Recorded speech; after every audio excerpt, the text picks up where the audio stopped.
Hey guys, Ryan here.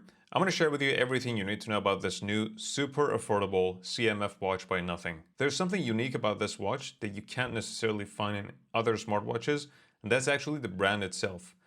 This has some huge implications that you definitely need to know before you take the plunge and purchase this watch, and we'll talk about that in this video. This watch comes in a few colors, but when I saw the gray one, I just fell in love with it. This and the black one look just a little more badass and sportier compared to the orange and blue ones, probably because of the sharp edges on this watch. But take this, you can actually remove this bezel and replace it with one of the round ones, which I don't have right now. But I mean, how cool is it that the bezels are interchangeable? I don't think I've ever seen anything like this. Have you? The body of the watch is made of aluminum alloy and the back of it is just plastic. I'd be surprised if it was anything else at this price point, honestly. But I mean, there are lots of expensive watches with plastic rear casing, so this is totally fine. The straps on this gray one are just silicone and they're super soft to the touch and very lightweight. In fact, I forgot to mention that before I even unboxed it, I could tell how incredibly lightweight this watch is. It weighs less than 50 grams and the blue and orange ones are even lighter. It has a 1.32-inch display and I couldn't find any official information about any kind of protective glass that might have been used in the making of the Watch Pro 2, so I'm assuming it doesn't have any, because having a protective glass would increase the perceived value of this incredibly affordable watch, and they would have definitely mentioned it somewhere. That's why, if it's not to be found anywhere, it probably doesn't have it. Now, let me quickly tell you about a great design choice and feature of this watch, and that's the physical crown.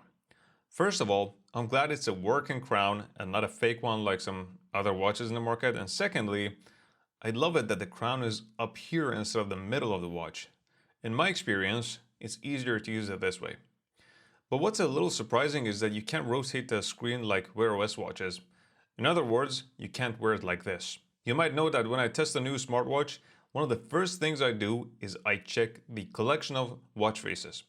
Unfortunately, to see these watch faces, you need to use the app, and this quickly became a common theme, by the way. I'll get to that in a sec. So, upon first glance, I noticed that there is a healthy selection of watch faces, which is great, but what I don't like is their overemphasis on their brand and their design style. This is evident when you see any of their watch faces and compare. Regardless, the current watch face, which isn't the default one, is what I choose because it's very functional and the design is a bit different than pretty much any other ones they have. The UI is fairly simple. There aren't a lot of widgets available. There are actually only 4 widgets. But I guess what differentiates it is that these widgets are combination widgets. So for example, the sleep, heart rate, and SpO2 all in one place and so on. I think I'd prefer dedicated widgets though. One thing I noticed is that the display brightness was quite high and it wasn't on auto brightness, so be sure to turn that on for an improved battery life.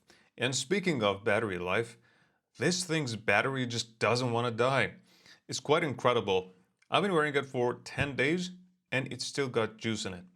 Yes, I turn on the auto brightness, but that's something that the manufacturer should have done themselves. And guess what? The default auto screen off feature was only 5 seconds and I changed it to 10 seconds. And I've tracked a few workout sessions, I've run with it, I turned on the 24-hour stress monitoring, heart rate alerts, and at 50% I also turned on the 24-hour SpO2 monitoring and low SpO2 alerts.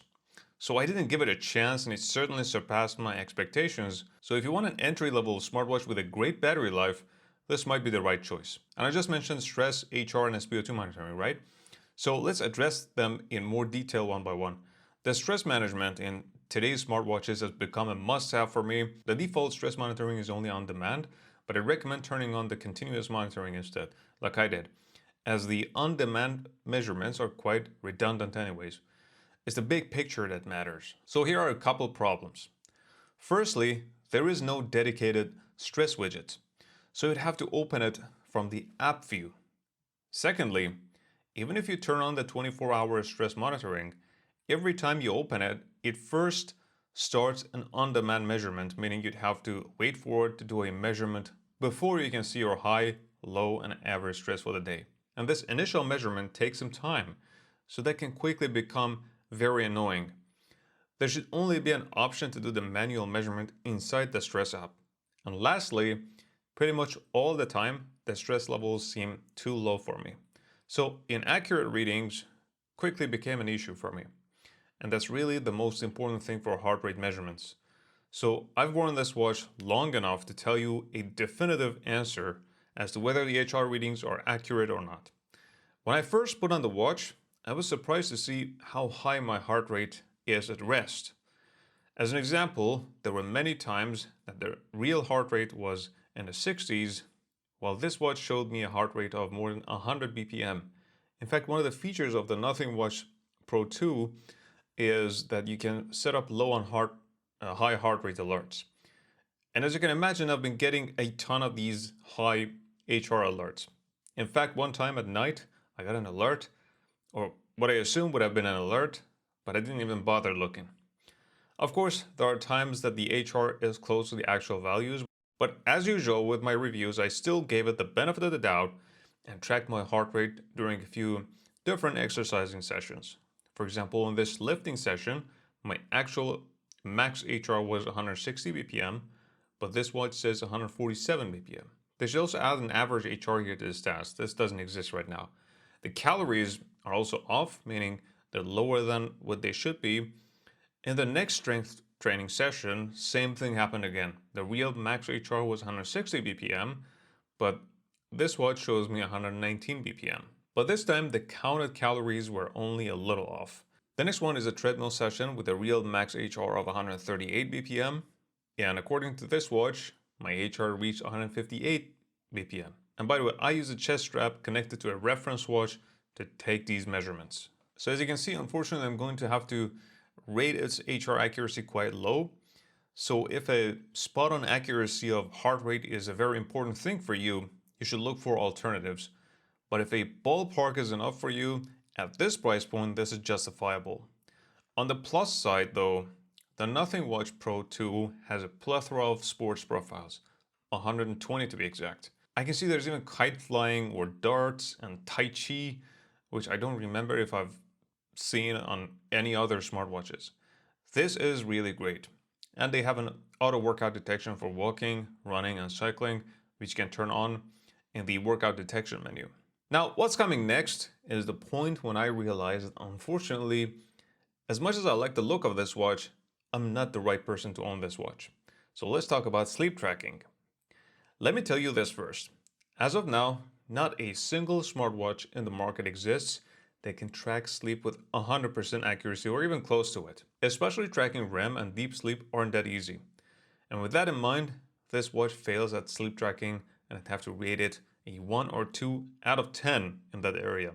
You know, it's not just the REM or deep that are inaccurate, but also if you're not lucky, there is a chance it won't track the start and end of sleep correctly, which has happened to me a lot.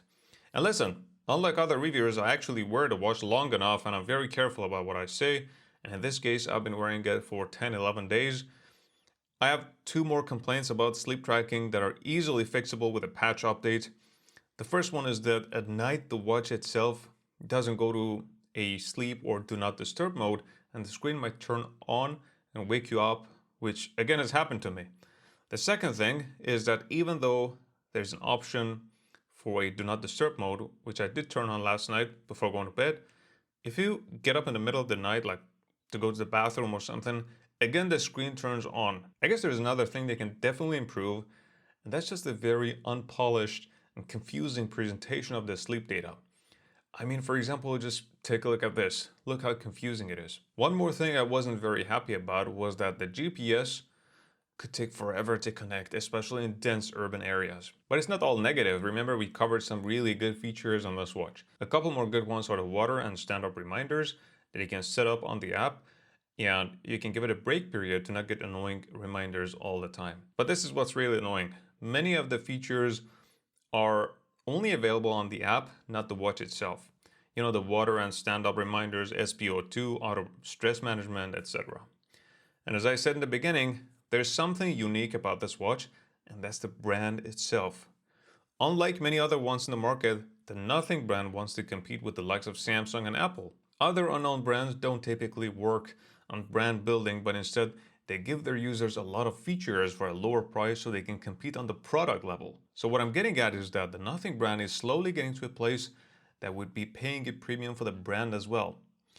Now, you might say $69 or however much it's priced isn't much, and I agree with you, but I still believe it's worth less than that if we subtract the brand premium from it. On the other hand, at least one of the features on this watch is really great that justifies this kind of price point or the purchase of this watch. And that's a really great battery life. So would I recommend this entry-level watch to a friend of mine?